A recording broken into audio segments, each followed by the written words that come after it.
തമിഴ്നാട്ടിലെ 8ാമത്തെ ജില്ലയായ പുതുക്കോട്ടയിലേക്കാണ് ഇന്നത്തെ യാത്ര.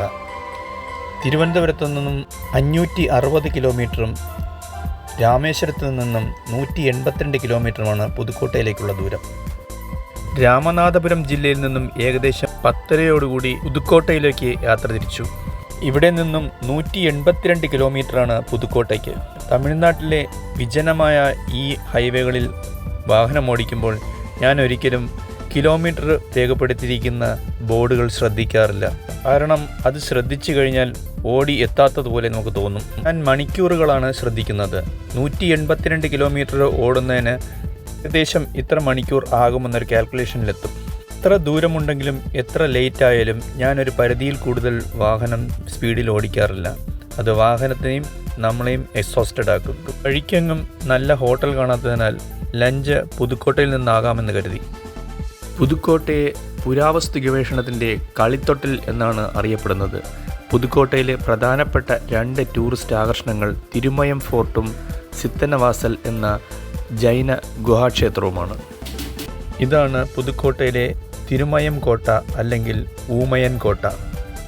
പുതുക്കോട്ടയിൽ നിന്നും കാരൈക്കുടി പോകുന്ന വഴിയിൽ തിരുമയം എന്ന സ്ഥലത്താണ് 40 ഏക്കറിൽ വ്യാപിച്ചെടുക്കുന്ന തിരുമയം കോട്ട സ്ഥിതി ചെയ്യുന്നത്. തിരുമയം എന്ന വാക്കിനർത്ഥം ഭൂമിയുടെ നടുക്ക് എന്നാണ്. 1687 രാമനാട് രാജ്യത്തെ രാജാവായിരുന്ന വിജയ രഘുനാഥ സേതുപതിയാണ് ഈ കോട്ട നിർമ്മിച്ചത്. 2012 ആർക്കിയോളജി ഡിപ്പാർട്ട്മെൻറ്റ് ഈ കോട്ട നവീകരിക്കുകയുണ്ടായി. ഇന്ത്യൻ സ്വാതന്ത്ര്യത്തിന് ശേഷവും പുതുക്കോട്ട തൊണ്ടൈമാൻ രാജവംശത്തിൻ്റെ കീഴിലായിരുന്നു. അതിനാൽ പുതുക്കോട്ടയെ തൊണ്ടൈമാൻ പുതുക്കോട്ട എന്ന പേരിലും അറിയപ്പെടുന്നു. പുരാവസ്തു വകുപ്പിൻ്റെ കീഴിലുള്ള സംരക്ഷിത സ്മാരകം ആണെങ്കിലും മറ്റ് സംരക്ഷിത സ്മാരകങ്ങളിൽ ഉള്ളതുപോലുള്ള വൃത്തിയും സെക്യൂരിറ്റിയും ഒന്നും ഇവിടെ എനിക്ക് കാണാൻ കഴിഞ്ഞില്ല. പുതുക്കോട്ട ഹൈവേയിൽ നിന്നുള്ള ഒരു വെജിറ്റേറിയൻ ഹോട്ടലിന് പതിവ് പോലെ വെജിറ്റേറിയൻ ഊണ് കഴിച്ചു. ഏറും പരിപ്പും കൂടെ ചേർന്നുള്ള ഒരു പൊടിയും അതിൻ്റെ മേൽ നെയ്യും ഒഴിച്ചായിരുന്നു ഊണ് ആദ്യം സ്റ്റാർട്ട് ചെയ്തത്. പുതുക്കോട്ടയിൽ നിന്നും തൃച്ചിയിലേക്ക് പോകുന്ന ഹൈവേയിൽ 12 കിലോമീറ്റർ മാറിയാണ് സിത്തന്നവാസൽ എന്ന ഗ്രാമം. AD 7 മുതൽ 9ാം നൂറ്റാണ്ട് വരെ ഒരു ജൈന ഗ്രാമമായിരുന്ന സിത്തന്നവാസലിലെ പല്ലവ രാജാവായ മഹേന്ദ്രവർമ്മൻ്റെ കാലത്താണ് AD 580 630 ഇടയിലുള്ള കാലയളവിലാണ് സിത്തന്നവാസലിലെ പ്രസിദ്ധമായ ജൈന ഗുഹാക്ഷേത്രം പണികഴിപ്പിക്കുന്നത്.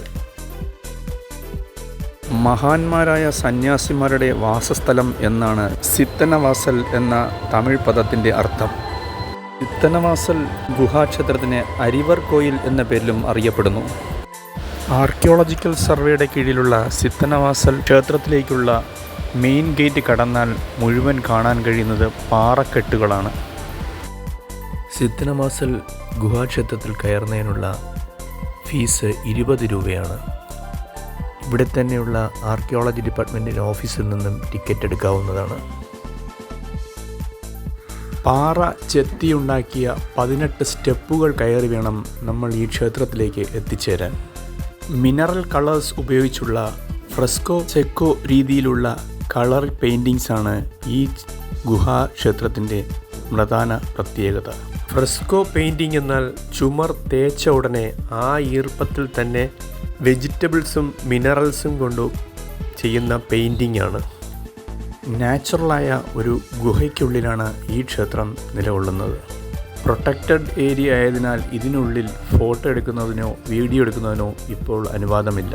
ഈ ക്ഷേത്ര ഗുഹയുടെ മറ്റൊരു പ്രത്യേകത നമ്മൾ ശ്വാസം ഉള്ളിലേക്കെടുത്ത് പതിയെ പുറത്തോട്ടിടുമ്പോൾ ഓം എന്നുള്ളൊരു എക്കോ വരുമെന്നുള്ളതാണ്.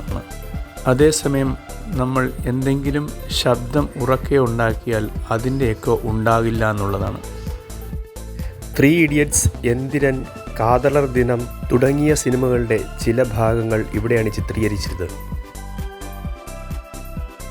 പുതുക്കോട്ട ജില്ലയുടെ വിശേഷങ്ങൾ ഇവിടെ സമാപിക്കുന്നു. പുതിയൊരു ജില്ലയുടെ വിശേഷവുമായി വീണ്ടും കാണാം. Thank you.